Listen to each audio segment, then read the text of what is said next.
BIA Media Providers. Whether you're looking for content on fashion, art, music, or simple lifestyle, we bring you the best the Black community in Ottawa has to offer, and so much more.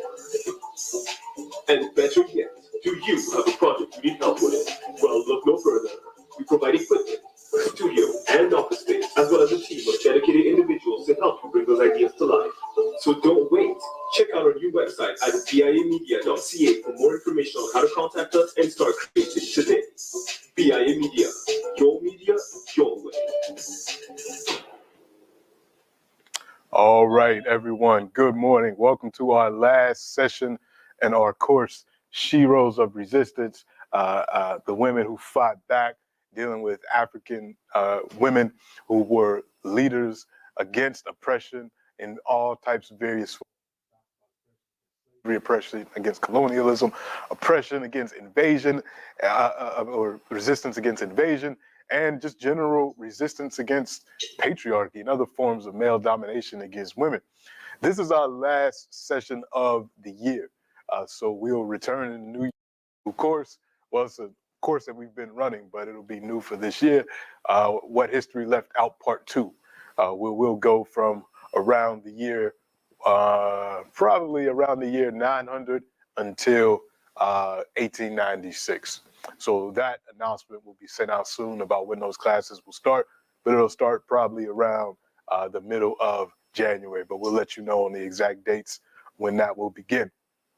So today's class, and we're going to go kind of quick today. We're going to get done around 12:15, so we're not going to have as much time for open discussion as normal, but that's cool. We will pick it up in the new year because, although, like I said, this session stops, but we continue. We take a short break, but we continue. And also, if you want to learn more, if you want to engage more with this material, take the time during the break to go to our course website. If you're used to coming or waking up every Saturday and being in one of these classes, you could always go back to the course website and look at any of the previous lectures that you may have missed from other classes. You can read the materials, look at the sources that we use to create these lectures, and educate yourself more and go more in depth on the ideas that we've been discussing in this course, previous courses like the student movement course, the course we did on snitches and sellouts, the course we did on Caribbean contributions to African freedom, the Malcolm and Martin course, so on and so forth. We got so many options to choose from. What is Canada to the African, that course. It's a number of materials up, recorded lectures. So if you're really missing the class, you can keep yourself busy during the break. So today's class is going to be kind of an overview. We're going to continue where we left off with last week and talk about the middle of the 20th century. We're going to be talking about the 50s, 60s, and into the 70s, and maybe a little bit beyond today, but really the 50s, 60s, and 70s will be the time period that we discuss. So although we're going to go kind of fast and introduce a lot of things, you'll see two basic general themes that we're going to discuss. So where we left off last week, we talked about the contributions of Amy Ashwood Garvey, who you see here. We talked a little bit about Claudia Jones. We talked about Queen Mother Moore, and these were the women during the 40s, 30s, 40s, and 50s that kind of set the tone and the organizational foundation for two movements that happened at the same time. Actually, we're going to talk about four movements today, and they're all interconnected. We're going to talk about the civil rights movement, and at the same time, we're going to talk about the initial stages of the independence movement in Africa. Those two movements were connected. The civil rights movement and what we'll call the positive action movement for independence in the late 1950s, early 1960s. Then we're going to talk about the Black Power movement in connection with the second phase, or the revolutionary armed struggle phase of African independence. And those two were connected. So we see these connections across the diaspora, with these various movements, and we'll note the role played by women in all of these movements and how they were in conversation with each other and how they built off of each other. But the foundation for all four of these movements was laid in the 40s, 30s, 40s, and 50s, even go back to the 20s when we talk about Garvey. So that's what we're going to talk about. The first person that we're going to mention is Ella Baker. because you can't really talk about the civil rights movement without talking about Ella Baker. Now, when we normally think about the women instrumental in the civil rights movement, names like Rosa Parks, Mamie Till, the mother of Emmett Till, who they're making a movie about, which I'm glad that that story is being told. But again, we can make other movies that don't have to do with black suffering. But anyway, Mamie Till, Rosa Parks, Viola Desmond, of course, in Canada, and others. Those are the kind of the names that really jump out for their courageous activism against depression. But somehow Ella Baker is still one of the names that people aren't familiar with, yet she probably did the most to lay the foundations for the success of the civil rights movement.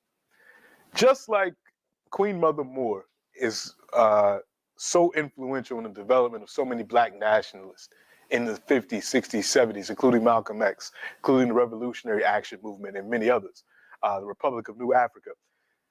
Ella Baker is really the mother of the radical integrationist approach to civil rights, the approach led by people like Martin Luther King and Bayard Rustin and the NAACP and others in the 1960s. These were people that were fighting not only for black people to be integrated into the United States and into Canada, and we talk about the Canadian civil rights movement, but they were pushing radical integration, meaning we don't want black people just to go into the United States or into Canada as it is, but we want those countries to fundamentally change the way they not only treat black people, but poor people, and to bring down the structural inequality in these places. So that's what Ella Baker was doing in the 30s and 40s. She got her start during the Great Depression as an activist. She had worked with the cooperative movement, when black folks were struggling during the Depression. I mean, everybody was struggling during the Depression, but when white people were struggling, black people were double struggling. we can call it that. So the cooperative movement was something that she was involved in Harlem. She's originally from North Carolina. She was educated. She went to Shaw University. She gets her start as an activist, forming these cooperatives, way for black people to pool their money together to buy basic supplies and to own these cooperative businesses. It was a new economic model based really on traditional African values, but it was a new model to help black people survive the Depression. From that, she started acting as an organizer for the NAACP throughout the 30s, 40s, and the early 50s. Very important position. As an organizer for the NAACP, Ella Baker would go throughout the South, and this is a key book, I think one of the only full-length books on Ella Baker's life, Ella Baker and the Black Freedom Movement, written by Barbara Ransby. I can not recommend this book enough. If you really want to know about this seminal figure in the Black Freedom Movement, Miss Ella Baker. So this is the book. So in 1940, she became the field secretary for the NAACP and the president of its New York branch in the 1950s. Very important role, because what she did during the 1940s, this diminutive woman, she's not that big, but she's incredibly powerful. Courageously, just like the courage of Ida B. Wells Barnett, who we talked about last week, who went around the South investigating lynchings in the early 20th century. Ella Baker went throughout the country organizing chapters of the NAACP. Incredibly dangerous work, because the NAACP in the South, being a member of the NAACP in certain communities was like saying, according to the white supremacists down there, it's almost like saying you were a member of Al Qaeda or a member of ISIS. That's how the white racists viewed the NAACP, as this subversive organization that's going to rouse up the blacks and cause all types of trouble, when it was inspired by communists, they say. So she would go throughout the South, make contacts with the black churches, the black fraternities, sororities, the black school teachers, all the institutions in these towns in the South, in these cities in the South, and form these chapters, sometimes clandestinely. They had to be secret chapters because the Klan or other white terrorists or the police or other upholders of white supremacy would kill people for being involved in the NAACP. So she went throughout the South organizing these chapters. Very dangerous work in the 1940s and the 1950s. At the same time that she was doing this is the same time as the Pan-African Conference, the Fifth Pan-African Conference in 1945. Congress in 1945 that we talked about. And this is at the end of the Second Great European Tribal War. When this war ended, Black people all over the world realized now it's time to increase our activism for freedom, both in Africa, in the Caribbean, and in the US and Canada. Because you had so many Black men who had served in that tribal war, in those European tribal wars, fighting in Europe, fighting in the Pacific. And they're coming back saying, I fought for this country. I fought for Canada. I fought for the United States. I fought for France if I was part of the French colonies. I fought for England if I was colonized under the English. And now I want my rights. I want my freedoms. You all said this was a fight to preserve democracy, that Hitler was such a danger to world democracy and freedom that everybody had to fight against him. But we're still oppressed. So where's our freedom? So a new level of militancy emerged from the Black men and women that participated in those European tribal wars. So when they came back home, when they came back to the colonies, when they came back to America, when they came back to Canada, they were ready to fight for their freedom. Because it's kind of hard to tell somebody after you give them a gun and you've been shooting white people for 4 years in Europe to say, all right, now just go back to being oppressed. It's like, no. You told me it's okay to fight for freedom. So if it's okay to fight for your freedom, I know it's okay to fight for my freedom. So she's doing all this while all this is going on. Then the civil rights movement breaks out in full. When we have Brown versus Board of Education in 1945, 54 and 55 that ended legal segregation in the United States. Constitutionally said separate but equal is unconstitutional. Then you get the killing of Emmett Till, which sparks off more activism. And then Rosa Parks refusing to give up her seat in 1956 in Montgomery. So this is when the civil rights movement, blossoms. The work that she had done, setting up those chapters for the NAACP, all those connections she made her one of the most well-placed organizers in the country. So when Dr. King wanted to establish his Southern Christian Leadership Conference to keep the momentum of Montgomery up, they wanted to use the tactics of nonviolent direct action that had worked so well in Montgomery in other places in the South to ensure that segregation would fall, that Jim Crow would fall. He turned to Ella Baker and said, you are the organizer. You're the one that set up all of these chapters in the NAACP. You have all the contacts with all the preachers and all the school teachers and the movers and shakers and the everyday people throughout the South, throughout the United States. We need you. And she acted as the executive director, basically the key leader of Dr. King's organization, the Southern Christian Leadership Conference, which was a collection of Black preachers committed to nonviolent direct action. So while King and people like Fred Shuttlesworth and others were doing the action and making speeches and getting arrested and doing these things, she was running the day-to-day operations of the organization. And never given the title of president, but she actually operated basically as the president. But she kind of grew a little weary of King and the rest of the preachers. She didn't like the way they operated. She wasn't, completely against them. She, the work that they were doing was definitely helping Black people. She wasn't saying that they were a detriment to Black people. She just didn't like top-down organizing. She had the same critique of the NAACP, where you had a national chapter which kind of made policy, and then all the local chapters were supposed to just follow what the national chapter did. She didn't like that. She felt local, everyday people should be the ones determining what policies should be taken to fight against Jim Crow and for Black empowerment. And she didn't like, people being so reliant on one or two leaders, because she realized that, okay, if you get rid of that leader, or if that leader turns out to be a charlatan or something, you're going to demoralize a whole lot of people. And one of her favorite quotes was, one of the favorite things that she said was, strong people don't need strong leaders. And if we organize the people to fight for themselves, then we won't need these charismatic leaders all the time. The people will be able to sustain their movements themselves. So that was her critique of the Southern Christian Leadership Conference. And she eventually leaves. But before she does, another movement sparks up, another movement where a lot of sisters played a key role, which is the sit-in movement. In 1960, a number of Black college students at university in her home state of North Carolina decided they were going to sit in at a lunch counter before and not leave until they were served at a segregated lunch counter.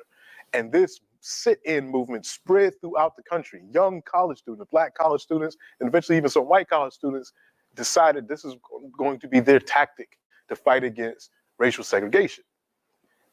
Well, this was kind of spontaneous. You know, one college would do it and they make the news, and others would do it, but it wasn't organized.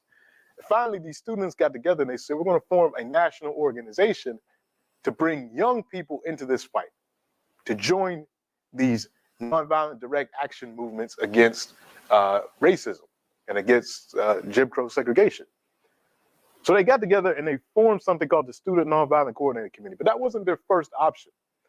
The first option they had, why don't we become the youth wing of the Southern Christian Leadership Conference? Well, Ella Baker pulled these youth leaders to the side and she said, listen, those guys, if you join with them, they're going to tell you what to do. You're not going to be as militant as you want to be. These are preachers. They have a certain way of doing things. They have a certain hierarchy that they want respected. You're not going to have autonomy. Form your own organization. Don't join the SCLC. And the students listened to Ella Baker, and they treated Ella Baker as their mentor, as their guide to activism. She trained these young people. People like John Lewis, people like Stokely Carmichael, who become Kwame Ture, people like Diane Nash and others that were in the Student Nonviolent Coordinating Committee. And they basically took the ideology of Ella Baker as their own. Work with the local people, don't rely on charismatic leadership, and essentially let the people direct what action is going to be done. You don't come into a community as a young college student, and a lot of these students were from the North or from different places, and they would travel to the South to do these projects, to do these anti-discrimination, anti-Jim Crow law projects, voting projects even, in Alabama, in Mississippi, in Louisiana, in Georgia. And she said, when you go into a community, don't tell the people what you're going to do. You go into the community, you listen, you sit and you listen to the needs of the community. You talk to people, you make these connections. And then after you listen to the people, you help train the people in nonviolent direct action in these various tactics, and then you let them decide what they want to do. Maybe they're not interested in desegregating the lunch counter because they don't want to eat that food anyway. Maybe they're more interested in voter registration, or maybe they're more interested in access to certain jobs, and they want to do workers movement stuff and strikes. Maybe that's what they want to do. Maybe they're not interested in desegregating the bus line because they ain't got nowhere to go anyway. So this is what Ella Baker said. Listen to the people. Don't go there with your own ideas. And they did. They were quite successful. The Student Nonviolent Coordinating Committee was a shock troop all due to the efforts of Ella Baker. And you see her here with Fannie Lou Hamer of the Mississippi Freedom Democratic Party, who's another Shero that we could get into. She was a sharecropper. She was beaten and jailed for just voting and registering people to vote. And she ends up making this very impassioned speech at the Democratic National Convention in 1964, where there was at this point in the 1960s, and I mentioned it last week, Black people had basically turned over into the Democratic Party. But in the South, white people had it. So the Democratic Party was still the party of racists in a lot of places in the South, including Mississippi. So Mississippi had a Democratic Party that had racist policies, but there was a growing number of Black people that were joining the Democratic Party. And the Democratic Party nationally realized they needed the Black vote. So they didn't want to mess that up because it was a very close election in 1964. Kennedy had been killed in 63. People weren't sure about Lyndon Johnson. There was a Republican nominee named Goldwater. It was very close. The Democrats needed the Black vote, but they also didn't want to alienate the South. They needed as many votes as they could. So they had a conundrum. Which Democratic Party is the legitimate one of Mississippi? Is it the white racist Democratic Party that doesn't let Black people participate? Or is this upshot Mississippi Democratic Freedom Party, which is the Black people of Mississippi that say they're Democrats? Who do we say is the official delegation of Mississippi? So that was a whole big thing in 1964. But Fannie Lou Hamer gives a speech on national television talking about her experiences in Mississippi. being beaten almost to the point of death for trying to register to vote, being fired from her job, and the economic terrorism that she experienced, trying to register black people to vote, to just practice their democratic rights. And she's on national TV, and she says, you have to seat all of us. Because they tried to make a compromise. They say, okay, we'll take some of you black people, and then we'll take some of the white people from Mississippi. And that, she said, no. All of our feet are tired. You have to seat all of us. So that's Fannie Lou Hamer. Another story for another time. But Ella Baker set all of this up. And she said, I never worked for an organization but for a cause. She never stayed with an organization too long. And she worked with these young people, laying the groundwork for the civil rights struggle. At the same time that she's doing all this on the continent, again, those folks that attended that 1945 Pan-African Congress go back home. A number of these veterans go back home, and they're fighting for independence. And one of the first places that gets independence, we already talked about Algeria, and Sudan, but Ghana in 1957. And just like with the civil rights movement, you had sisters throughout Africa that were in this non-violent stage of independence. Because in the late 1950s, early 1960s, many of these African countries got independence without a whole lot of bloodshed. Or at least there was some bloodshed. Like in Ghana, where the war veterans were protesting for better treatment. And these are men that had fought for the British, and they were protesting, and the police opened fire on them. This is one of the catalysts for Ghanaian independence. Well, that type of thing happened, but they weren't really wars for independence. Independence was granted to places like Nigeria and Ghana, and let's say even Congo, even at the beginning, relatively peacefully. They say, you want independence? First, they try to say, we'll go slow. We'll give you self-government. And then when we feel like you're ready, we'll give you independence. But the people said, no, we want independence now. And they protested. And they engaged in strikes and other activities that were non-violent direct action against colonization, what Nkrumah in Ghana called positive action. And this worked. It led to independence for a number of places in the early 1960s. Women played a key role in this. One example in Ghana is Hannah Kojo. She joined the original Nationalist Party in Ghana, which was the United Gold Coast Convention. Remember, Ghana used to be called the Gold Coast. That was the name of the colony. But the UGCC had a kind of elitist and go slow attitude. They wanted independence, but they were willing to work with the British, and they just wanted self-government. They weren't necessarily for independence immediately, and they weren't for any radical split with the British.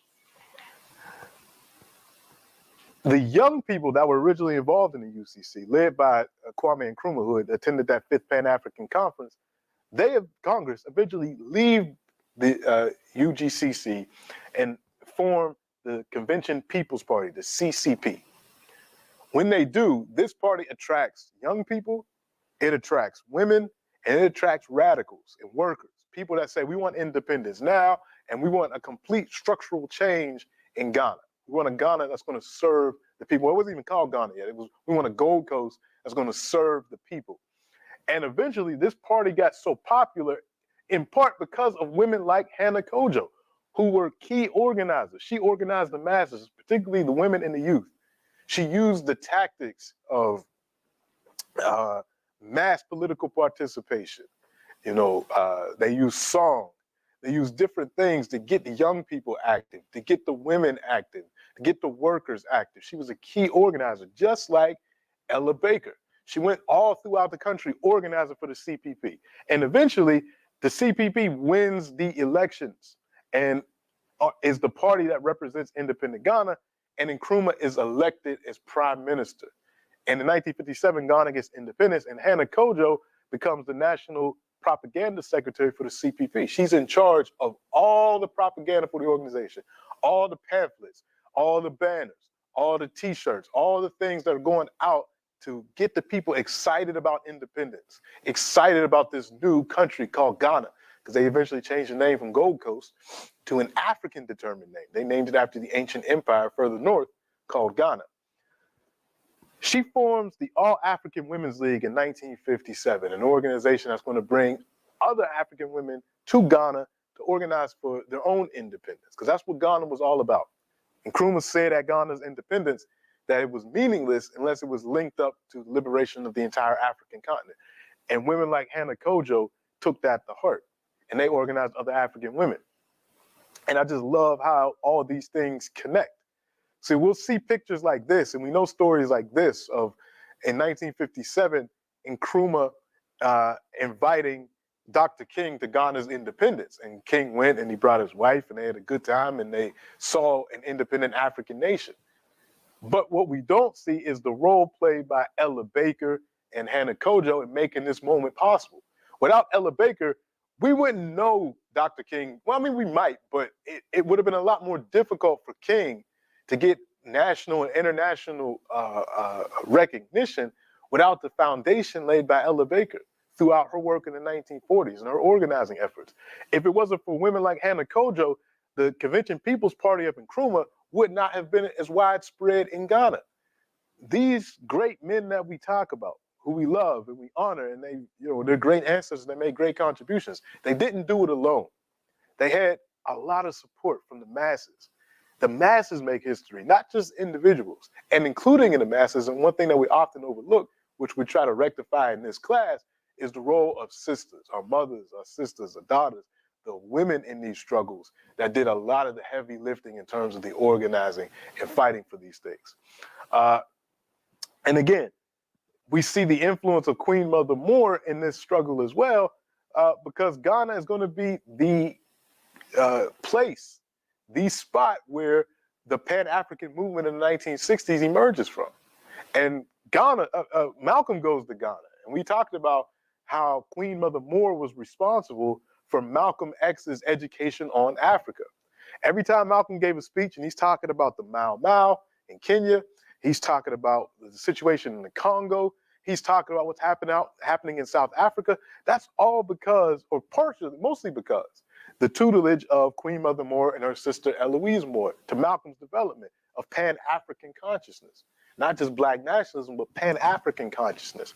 And he's in Ghana with people like Shirley Graham Du Bois, who was the widow of W.E.B. Du Bois, and Maya Angelou, who lived in Ghana for a while, a long time. And he was there organizing for the rights of Black people internationally. So you see the efforts of all of these women represented in these men whose names that we know, but the women who, pushed them and laid the foundations for them, oftentimes their names get lost. Another woman I'll mention, and then we'll take a quick break before we get into our next session, is Jean Martin Cisse, who was one of the key organizers from the French colony of Guinea. And Guinea was unlike the other French colonies in West Africa.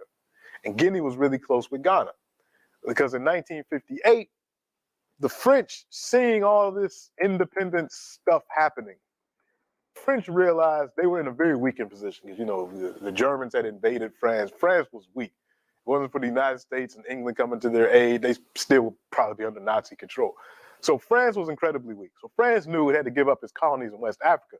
But what France was banking on was, we have inculcated into these elites in a lot of these West African countries so much love for France that even if we give them independence, they'll still give us resources.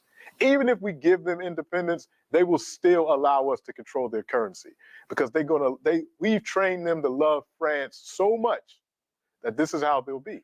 And in fact, many of the leaders in places like Cote d'Ivoire and other places had that mentality. I particularly talk about Cote d'Ivoire. Had that mentality that, yeah, we love France. So even though we're independent, we're still going to, honor our commitments to France. So are you really independent?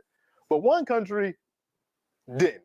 So France gave its West African colonies a choice. France said, all right, we can give you complete independence, or you can become part of something called the French community, where, we still work together, we get, preferential access to your resources, you have to keep your money in our central bank, and then we'll loan back your own money to you, all types of things. But, you'll still be part of the French community. The only country to say no to that offer, to say, no, we want complete independence, was Guinea. The Guinea of Ahmed Sékou Touré, who was the leader of the People's Democratic Party of Guinea, the PDG. And the PDG, just like Nkrumah's party, the Convention People's Party, was organized by women, was often called in Guinea the party of women, because Sékou Touré and the leaders of the PDG focused on organizing women, empowering women, such as Martine Cissé. Through her activism in Guinea, she formed the Pan-African Women's Organization, which kind of functioned the same way as Hannah Kojo's All-African Women's Federation. These were groups designed to bring African women in the countries that were not yet free together to figure out ways that they were going to fight for independence, number one. But number two, and probably the harder struggle, how do you create a new nation out of these colonies that not only is free from European control, but also empowers women?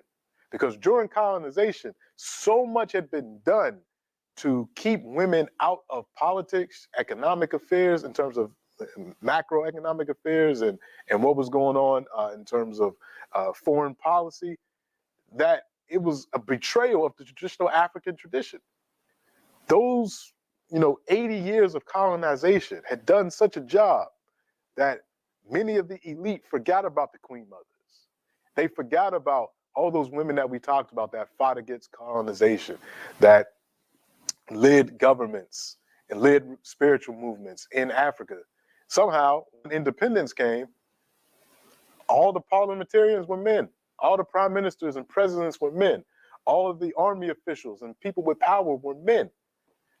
This is something they adopted from the colonizer. So the Pan-African Women's Organization said, no, when the women fought for independence, alongside of you, when we organized those strikes, when we had all those mass meetings and we sang those songs and we organized non-cooperation with the colonial regime, we didn't expect to be put back into the kitchen once independence was over. We want our place in political participation. We want our voices heard in economic policy. We want equal access for girls and boys in the educational system. So this is what they were fighting for. Some of their other goals, so mobilizing women and youth, effective work. They were working for effective and responsible participation of African women in politics, the fight for the emancipation from women, the continued fight for the recognition of women's rights and participation in decision making. They wanted to improve the situation of African women by the collection of data and statistics on the African woman and child. And this is in the 1960s that they're asking for this. Support national and international actions to eliminate all forms of discrimination and injustice towards women. To support the ongoing liberation struggles, which we'll talk about in a minute, and to promote friendship, cooperation, and unity among African states. This is what this women's organization was about. Because they realized the fight wasn't over once independence came. And this is something that many Africans realized. Independence came, but unless you fundamentally decolonize, change the structures, you can't just adopt the colonizer structures with black people in them and think that you're going to have progress. You have to fundamentally change those structures. And for women, it was incredibly important to do so because they inherited, the new African states inherited patriarchal structures of politics and economics that relegated women to the back door. So women had to continue to fight. And some of these countries like Guinea and Ghana were on the front lines of that. Some of the more backward countries that were, still in economic and political cooperation with their colonizers were a little bit less likely to do this. So you have this struggle. But this is where this phase kind of ends, both in the United States and Canada, as well as in Africa. By the time we get to the mid-60s, 65, developments are changing. So all those countries that have got their independence through positive action, they're realizing that the other countries in Africa that aren't independent, the struggle is going to look a little different. It's going to be a lot more violent because the countries that are remaining are mostly settler colonies. And you can't just have positive nonviolent action against settler colonies. You're going to have to fight it out. So you're going to have to move from this, which is, you know, a mass demonstration of the Convention People's Party in Ghana. You got your sisters, they're singing, they're organizing, to this. Sisters are going to have to pick up guns, go out in the bush, and fight guerrilla warfare against settler colonists in various places in Africa. And then when we talk about the states in Canada, we're going to move from the civil rights movement to the Black Power movement, because they're realizing, okay, 1964 you get the Civil Rights Act, 1965 you get the Voting Rights Act.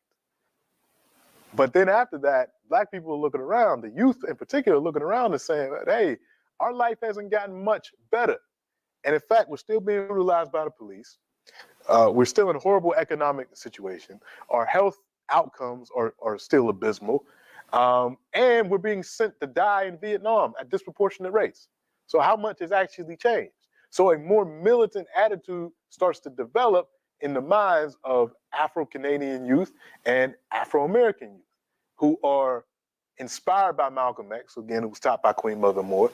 They're inspired by Stokely Carmichael, who becomes Kwame Ture, who's the leading advocate for Black Power, who was trained by Ella Baker. And they're inspired by what they see going on in Africa.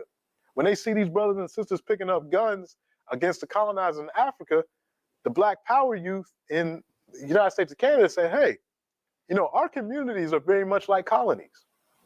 If you live in a ghetto in Chicago and Philadelphia and New York and Toronto, how is your life? You are exploited economically the same way they are in Africa. You're exploited for your labor the same way they are in Africa. You have limited control over your educational institutions the same way they do in colonized Africa. Your women are imprisoned alongside your men the same way they are in Africa. So they're seeing these analogous situations and they say, well, if they're picking up guns in Africa, we should pick up guns to defend our communities in Los Angeles, in Oakland, in Philadelphia, against these police that are terrorizing us the same way the police terrorize and the militaries terrorize African people on the continent. So this is the next phase of the struggle. And just like in that first phase of the struggle, women played a key role. Women are going to play a key role in both of these movements as well. So we'll talk about that after we take our first break for Q&A. So Daniel, anything in the chat, or are there any hands? Mr. Thomas, go ahead. Morning, Rod. How much of a deficit do you think not having this type of education is responsible for the disorganization as it exists today? Example, we as a society treat us with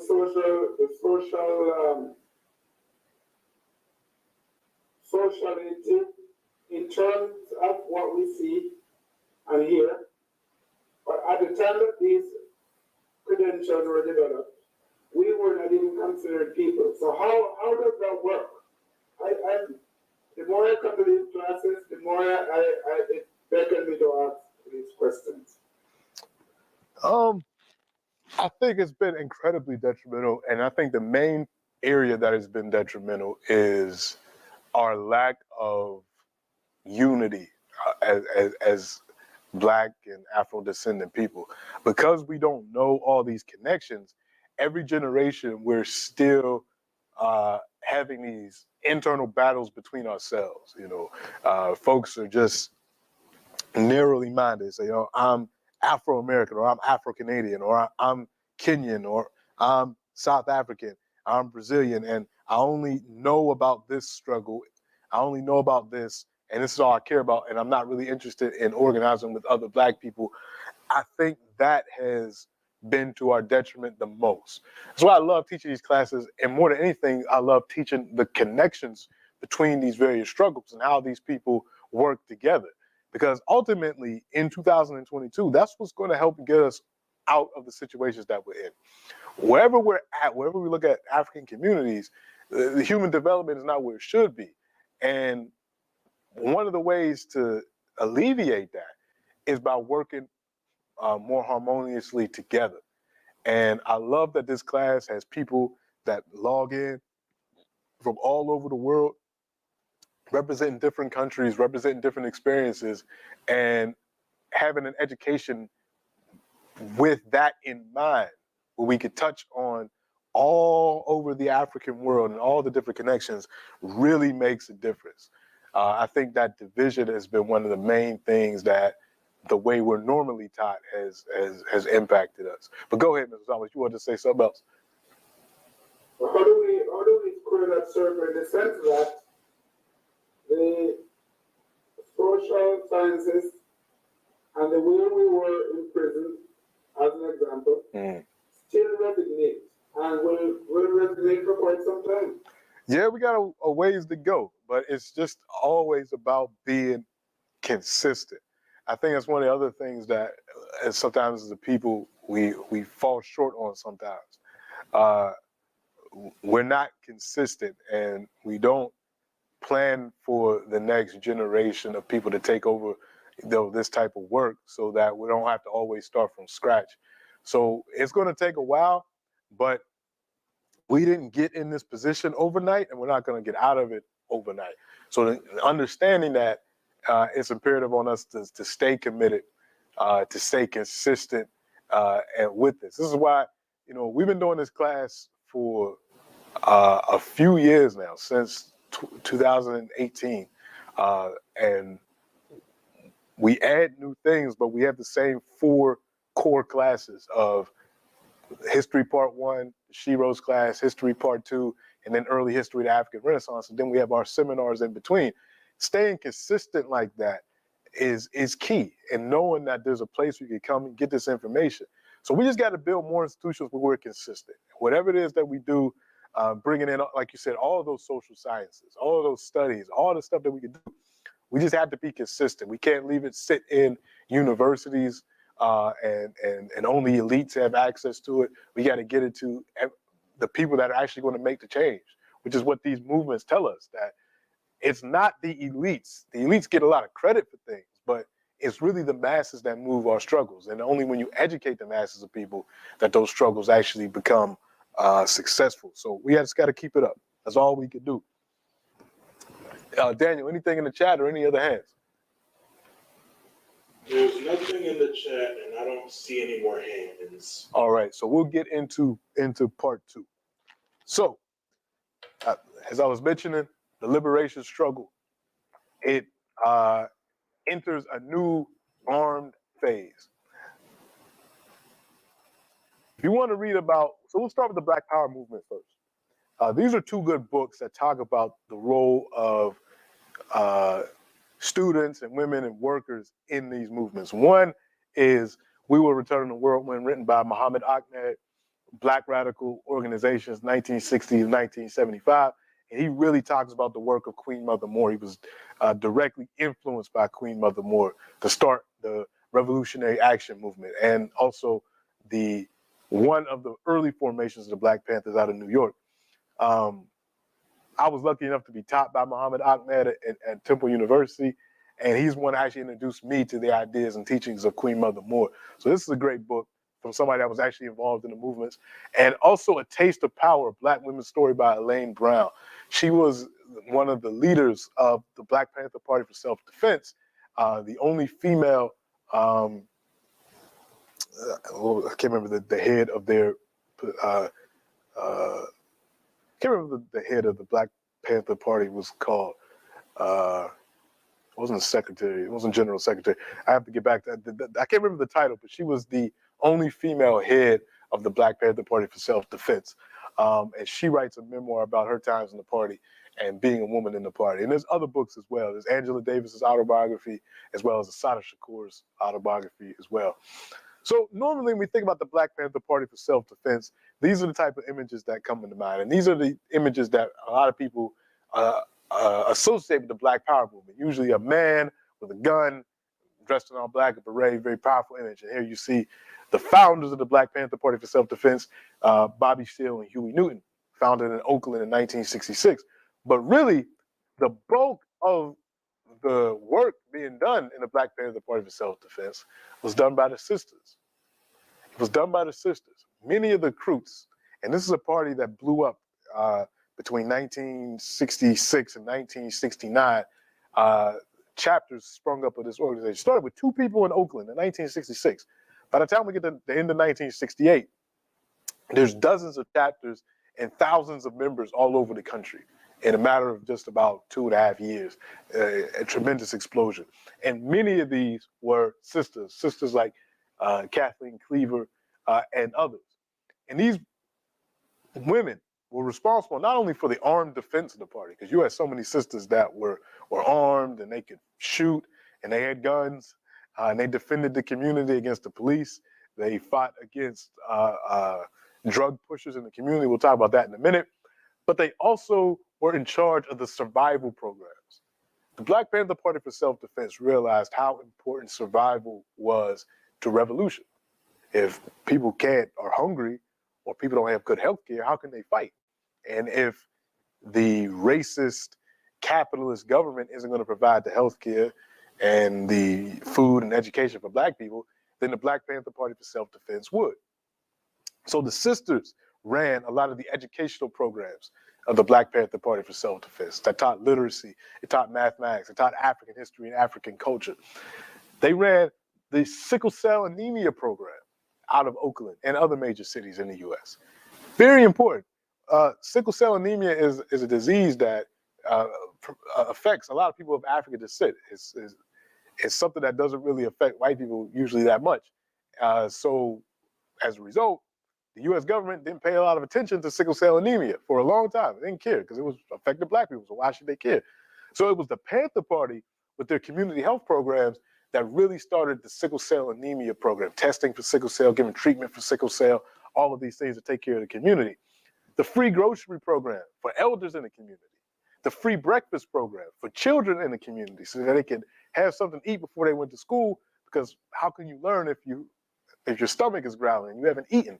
So all of these programs were dominated by the sisters. And these are the programs that don't get a lot of attention from people that in the popular imagination of what the Black Power movement was about. They only think about the armed aspect of it, but it was much more than that. It was about community survival and community development. And sisters were key players in these roles. At the same time, however, they were also under extreme pressure, both from external enemies, such as the FBI, and we go back to our friend J. Edgar Hoover, who we talked about last week, destroyed the Garvey movement. Well, when the Panthers rose up, he wanted to destroy that as well. And the FBI started something called the Counterintelligence Program to turn various Black Power organizations against each other by having letters going back and forth, supposedly written by one organization, causing friction between the Panthers and another organization called the US organization, and using informants. If you should watch the movie Judas and the Black Messiah. And this is another aspect of the life of sisters in this movement. They suffered a lot. You got sisters like Elaine Brown who, gets locked up and is separated from her child. A lot of these sisters in the party, these are young women primarily, people in their teens and in their 20s when they joined the Panther Party. And they're living this life and they're trying to build families while at the same time fighting a revolution. So you got people that get locked up and they're separated from their children. So many men are killed either by FBI instigated battles between various Black organizations or being killed by the state. And you have these sisters that are left widowed, raising young children. We talk about the widow of Fred Hampton.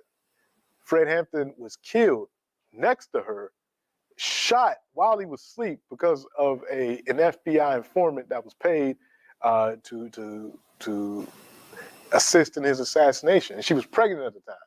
So she's raising this child now with her husband assassinated. And this was something that happened to John Huggins and his wife.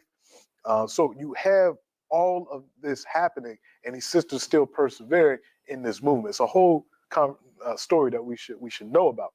But they fought. And in addition to those external enemies, they also had to fight in the Black Power movement itself against this Black macho idea. Because a lot of brothers who joined the Black Power movement, joined these various organizations, had this idea in their mind that to be men, they had to belittle black women. That to be a strong black man meant that for some reason you had to eat first, and that they would be in these meetings, and actually Elaine Brown talks about it in her book. It wasn't a Panther meeting, it was actually an US organization meeting where they're there and the food is coming out and the brothers say, oh, we gotta let the warriors eat first and the sisters have to serve us. And some of the sisters are like, what are you talking about? I got a gun too. You're not eating before me. So there was all types of these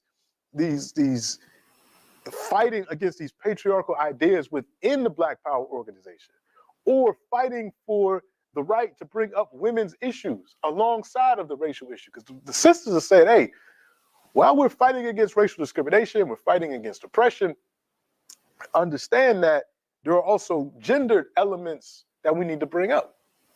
That there's the oppression of black women, not only by the state, but also by certain black men.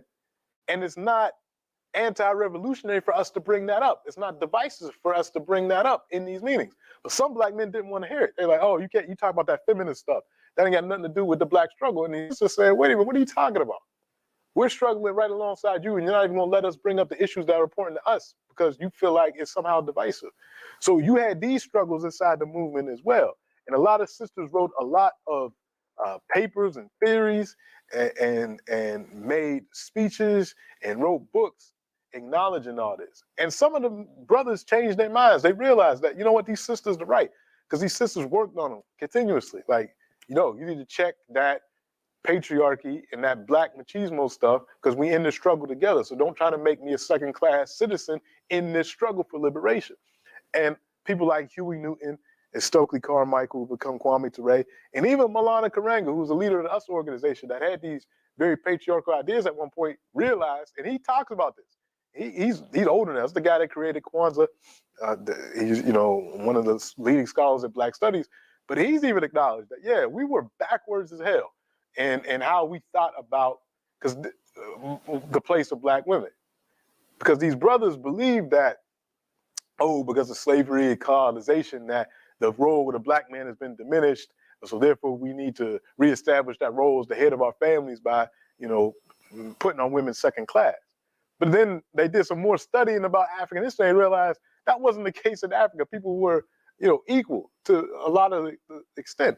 So you had those fights. And again, this is not just in the US. You got the Black Power movement in Canada. You got the Congress of Black Writers event that takes place in Montreal. You got the Sir George Williams University Rebellion, which is now Concordia University, which again, a lot of sisters played a key role in taking over this computer room in 1969 as part of the Black Power movement in Canada. So key role, and Sister Ann Coles, who becomes a senator, is involved in the struggle in the 60s. But even in the Black Power movement, there were levels to the activism. The Black Panther Party for Self-Defense out of New York was probably one of the more militant elements of the Black Power movement. And they would become something called Black Liberation Army, the Black Liberation Army. And it really started out of the Panthers out of New York. And the great example is the Panther 21. These were a group of, as you can see, brothers and sisters that were accused of planning bombings and other terrorist activities that the press called terrorist activities in and around New York. And they were arrested. And one of them, as you can see, is Afeni Shakur and others. And they spend a lot of time in jail. Afeni Shakur, she sound familiar to many of you. That's the mother of Tupac Shakur. She was a member of the Panther 21, this group of Panthers that was arrested in New York. And you can see the role play by the sisters. Part of the sisters out of New York, one of the most influential is Assata Shakur. Assata Shakur is still alive. She's in Cuba, and she's probably one of the most well-known political refugees in the world. Her autobiography, Assata, is a must-read if you want to understand this time period. And again, she gives that critique in this book about how some of the brothers in the movement saw women and treated women in the movement, and how they were often be checked by women and by conscious brothers. So this book is a must read. But anyway, she becomes involved in the Black Panther Party in 1969. She worked with a lot of those community survival programs that I mentioned. She joined the Black Liberation Army in 1971. There's a kind of a change in the philosophy of the Black Panther Party for self-defense around 1970. And the community survival programs are given much more of an emphasis than the armed struggle. Some people didn't agree with that. So instead of staying in the Black Panther Party, they formed the Black Liberation Army, which actually had been in existence a little while earlier. It's an underground organization. Nobody knows how many people were actually in the Black Liberation Army. It was secretive. It had to be, because they were engaging in armed struggle, not only against the state, bombing police stations, doing things, but also fighting against Black drug dealers. The Black Liberation Army would come up to drug dealers and say, hey, you're destroying the community with your chemical warfare. You think that you're making this money just for yourself, but really you're working for the same white capitalist pigs that are trying to kill us all. You're working for them by selling these drugs in our community, by weakening us. So you got an option. You can either stop selling the drugs, or you could face armed resistance from us. So they killed a lot of drug dealers, fought a lot of drug dealers in the community. And again, all this is underground. But one thing Assata Shakur did not do is what she was tried a few times for a lot of activities and found not guilty for a lot of them. But one incident in particular on the New Jersey Turnpike, and you go to New Jersey today, you'll still see wanted signs for Assata Shakur because they want her back. And here's the story. What happened? On the New Jersey highway, New Jersey Turnpike, the police pull over Assata and two of her comrades who are driving in the car. A shootout ensues, and she's shot, and two of her comrades are shot. One of them dies, and one of the police officers dies.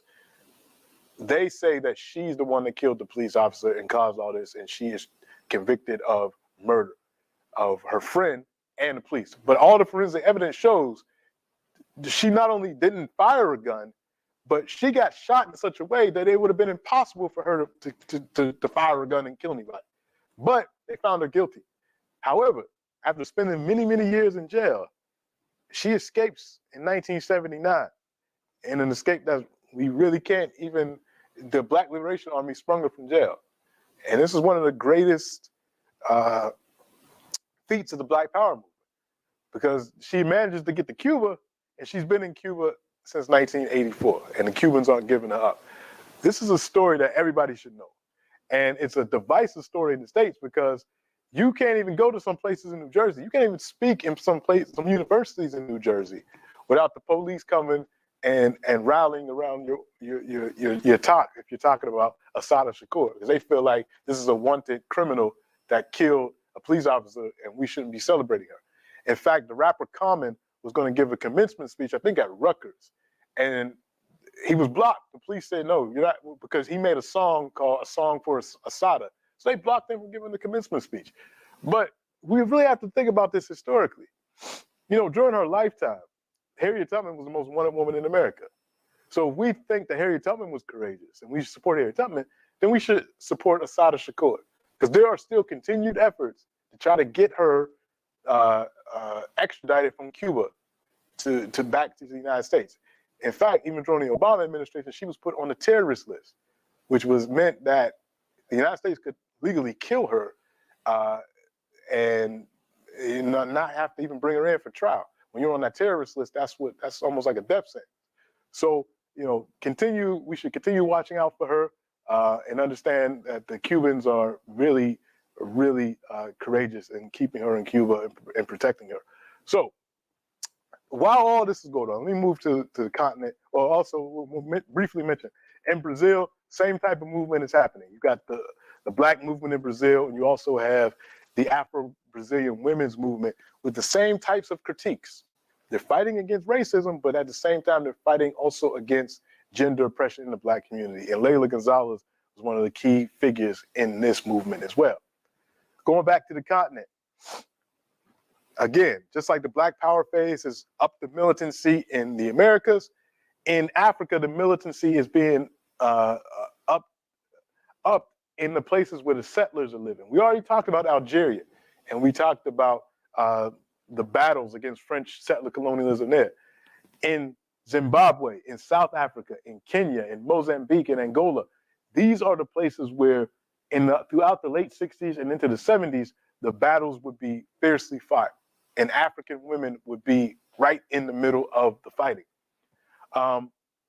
We can look at this interview with one of the veterans of Kenya's battle against settler colonialism. The British called the fighters in Kenya Mau Mau, M-A-U, but that's not what they called themselves. They called themselves the Land and Freedom Army. So we're going to refer to them as that. But women played such a key role because they realized that in order to get the white settlers out of Kenya, so these are white folks that came from England and other places to live forever, like in South Africa, like in Algeria. You can't use positive action to get them out. You got to fight them. So they interviewed in 1979, and this is from a book called Kikuyu Women in the Mau Mau Rebellion and Social Change in Kenya by Cora Ann Presley. This is a book if you want to read about this movement. This is an interview with one of the fighters, Elizabeth Gachika, and the interview asked her, did women take part in the actual fighting? And Gachika answered, we were doing just like the men. We could shoot and so forth. If the Europeans came into the forest, they would be beaten even by two fighters and then removed because the Europeans could not see the ones who were not fighting. I shot many. I went with the men on raids. The man with me refused to shoot. I took the gun and shot, and then we ran away. Another woman who was with me would go look for Europeans, and if they yelled, we would shoot them. We were the ones who fought for freedom, not the ones who told you about the cooking. So I like that last line. We were the ones who fought for freedom, not the ones who told you about the cooking. The interviewer asked, did the men feel resentment because of your shooting? And she said, men were the ones who were giving us strength to fight. It was the men who wanted us to continue to ask for freedom. With this fight, we were all together. Even when we took the oath, and that was a key part of the Mau Mau Rebellion, the oath taking, and women often administered the oath to be initiated into the Land and Freedom Army. It's like the oaths, and we talked about the importance of oaths when we talked about the rebellions of enslaved people and rebellions against colonialism. You had to agree that you were going to fight unto the death, and there was a ritual that went along with it, and women often ran the ritual, which was something new for Kikuyu culture. Often women didn't give oaths, but drastic times call for drastic measures. She said, even when we took the oath, we were men and women together. Even when I was detained, I was told that Mizi or Jomo Kenyatta was detained and I should not worry. Chief Wahurio was shot, and the following morning I was taken to jail. He was shot because of going against the Kikuyu and following the word of Europeans.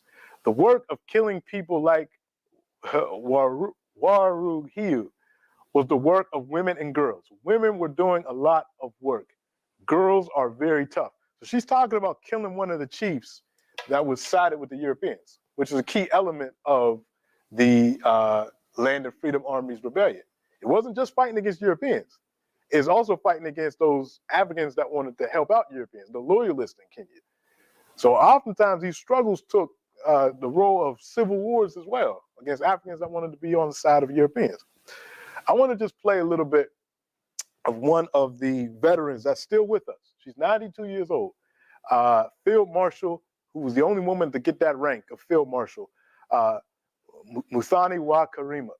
Muthoni Wakarima is 92 years old. She's still alive, and she talks about her time in the bush. And we'll talk about the significance of her here in a second. So Daniel, if you wouldn't mind, could you please play that first video where we see the interview of Field Marshal Muthoni?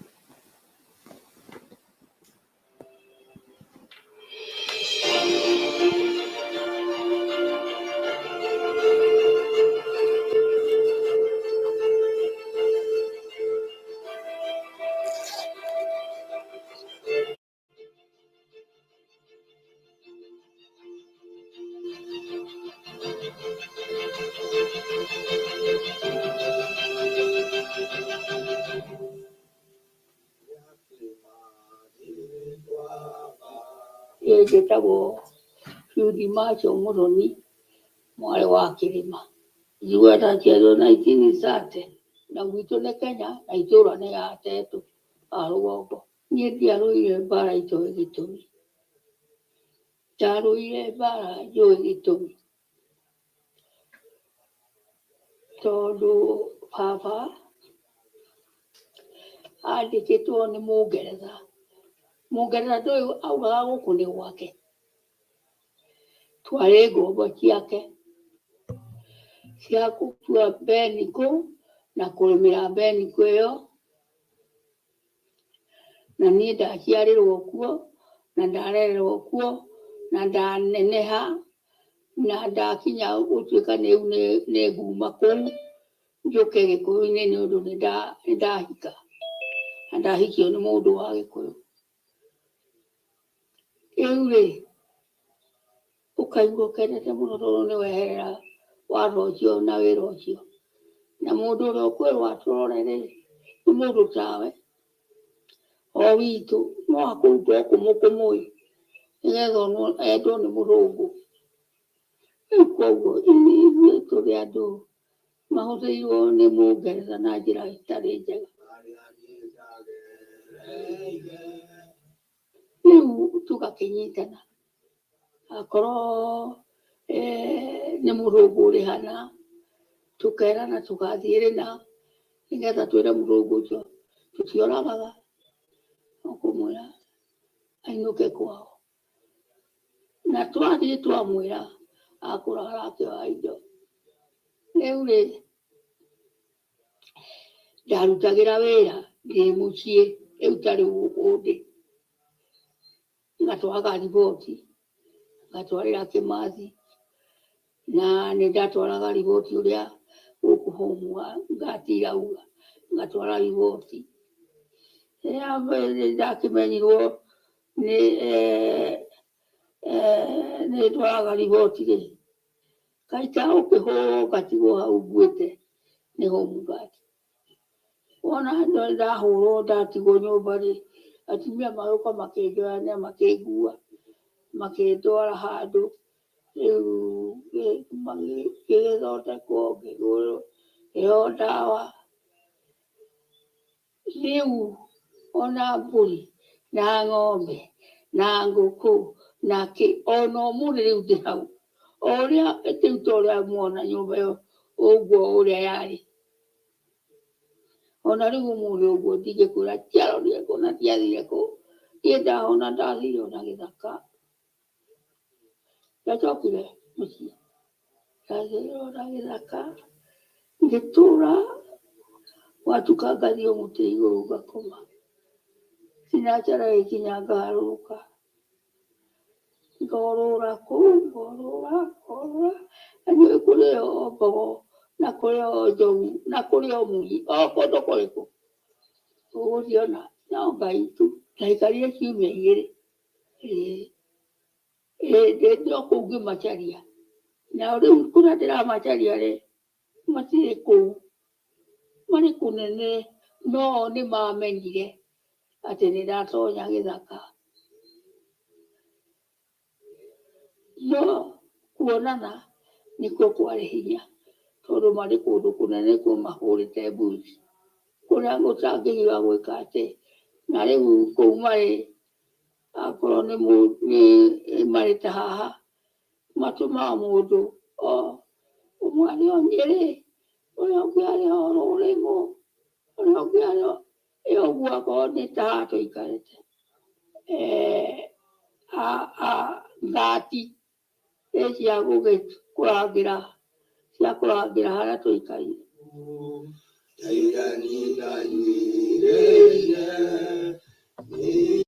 Thank you, Daniel. So I just wanted you to hear her words, because again, she's still alive, she's still with us. And anytime we can hear the words of these elders that participated in these struggles, it's important for us to do so. But she talked about fighting this guerrilla war against the white settlers. She, along with thousands of other Kikuyu women, supported the guerrilla fighters, were the guerrilla fighters. So when you're fighting the guerrilla war, it's really important that you have the support of the masses. If you don't have the support of the masses in the guerrilla war, you won't win. So what these Africans did, they went out into the bush and they've had these military bases. Well, when you're out there, you're not farming. You gotta get supplies. You need medicine. You need information. Women were the ones that set up these networks of information going back and forth between what was going on in the rural areas and the urban areas and what was going on in the guerrilla bases. Food, medicine, supplies, going from place. Women orchestrated all of that. And women engaged in the fighting against both the white settlers and against the loyalists, those Kenyans that decided they were going to operate with the Europeans. They were detained and imprisoned, especially when the British started the Emergency Act and just started imprisoning people. And they suffered in the detention.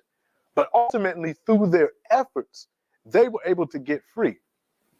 And in 1963, Kenya gets independence. However, while they were in the struggle, they lost so many comrades, including Dedan Kimathi, who she talked about. They grew their hair into locks while they were struggling to fight for this Kenya, and they gave up a lot. Field Marshal Wakarima in particular suffered 2 miscarriages. She never had children. Suffered 2 miscarriages during the fighting, and she said, "Kenya is my child." This is how she thinks about the nation, because she lost her pregnancies in the struggle, and she couldn't have kids anymore. So she said, "I birthed Kenya." The struggle of me, my sisters and brothers in the struggle birthed Kenya. When the struggle was over and she saw what Kenya had become in the 60s, 70s, 80s, 90s, she said, "We're still not free.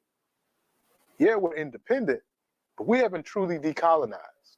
I look at the situation of the young people, I look at the situation of women, I look at the situation of our political elite, and we're still not free. So I'm not going to cut my locks because the struggle continues. And it wasn't until last year that she actually finally cut her locks, where she said, "You know, I think Kenya is on the right track. I'm going to leave it to the young people to continue fighting." And at 91 years old, she finally cut her locks. And it was a very spiritual and powerful ceremony when this happened. And I just want to play this a little bit before we close out. So Daniel, could you play that last part, that last video?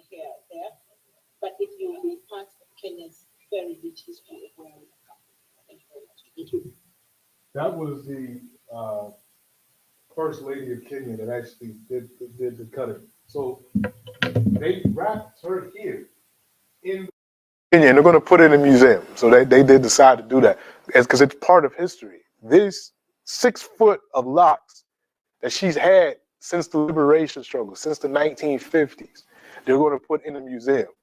But I love that symbolism. She said, "No, I'm not going to cut it until I feel as though Kenya is really decolonized and really free." And this is a symbol for all of Africa and the entire African world. And we're going to stop a little early today, but this is key, because as these women fought in Kenya, in Mozambique, in South Africa, people like Winnie Mandela, Josina Michelle, as they fought in the Black Power movement, they fought in Brazil, and they fought in the Caribbean, as they fought in Haiti, and so many other places. But the question that we got to ask ourselves is, are we free? Are we truly free? Free to develop, free from various forms of oppression, free from being reliant on other people? Are our sisters free? Or are they still dealing with male chauvinism and all these ideas that we have? You know, and that stuff being fueled by colonialism and backwards religious teachings. Are we really free? Can we all truly say that we could cut off our proverbial locks? Or is there still more work to be done? Do we still have to continue to fight? I think the fight still continues, to be honest, throughout the African world. And participating in like classes like this gives us the knowledge of our history, the Sankofa, to learn from our past, to make our future better. So maybe one day we can feel like her and we could cut our proverbial locks. We could say that, all right, we've done what we need to do and we're free. I think that struggle still continues. I know we're going to still continue. We're going to come back in the new year with new classes, new sessions. I hope you still join us. You tell other people, use the course websites. And with that, we're going to have to stop there today. Any final questions? We got time for maybe 2 questions. If anybody has any questions, comments, or announcements before we close up. Daniel, anything in the chat? I don't see anything in the chat. Okay. There's no comments or questions. We'll close up today. One announcement, Jaku Combat is having its Kwanzaa program on December 30th. If you're interested in getting tickets, you can contact Jaku Combat, call the office, reserve your tickets. If anyone needs tickets, we have a few through the mentorship program that are available. Just let me know if you're interested and we can put you on that list. Mr. Thomas, go ahead. I've been hearing about the Black Power movement since the 60s. And this is the first time I think I've heard anything real positive as to its organization and its outcome. Yeah, you don't, a lot of bad press, but as we move forward, we're going to try to rectify that. Maybe we'll even do a whole class on that.